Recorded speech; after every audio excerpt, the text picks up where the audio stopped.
Les murènes sont de grands poissons qui peuvent mesurer jusqu'à 3,30 m. Elles rôdent parmi les récifs et se cachent dans leurs anfractuosités, lançant des attaques éclairs depuis leurs repères rocailleux.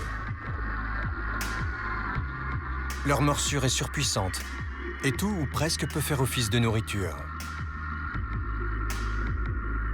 Requins corail et murènes coexistent ici. Mais des plongeurs ont assisté à une scène étonnante en Indonésie. Une énorme murène, inversant les rôles, s'en est prise à un requin corail solitaire qui passait à portée de mâchoire. Cette attaque d'une murène sur un requin corail, c'est vraiment fascinant. Ce qui fait des murènes des prédateurs très efficaces, c'est la puissance et la disposition de leur mâchoire. Non seulement elles s'ouvrent très grand, mais elles sont équipées de dents extrêmement pointues qui se referment sur leur prise comme une souricière et la tiennent fermement pour ne plus la lâcher.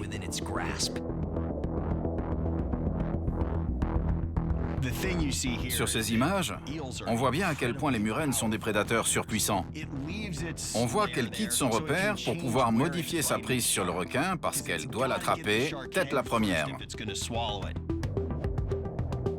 Le requin parvient presque à s'échapper, mais juste au moment où il est sur le point de filer, elle l'attrape par la tête et ensuite elle manœuvre pour l'orienter en direction de sa bouche. Et ça, c'est la marque d'une adaptation hyper efficace. Comment va-t-elle faire pour l'avaler?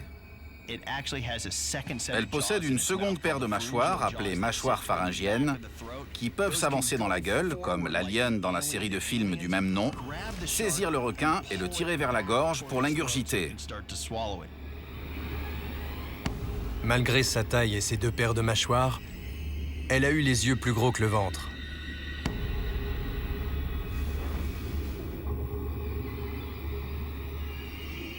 Le requin est visiblement très secoué. Mais les requins corail peuvent se réapprovisionner en oxygène en s'immobilisant au fond de l'eau. C'est pour ça qu'on le voit s'approcher des rochers pour récupérer après cette attaque. C'était -1 pour le requin.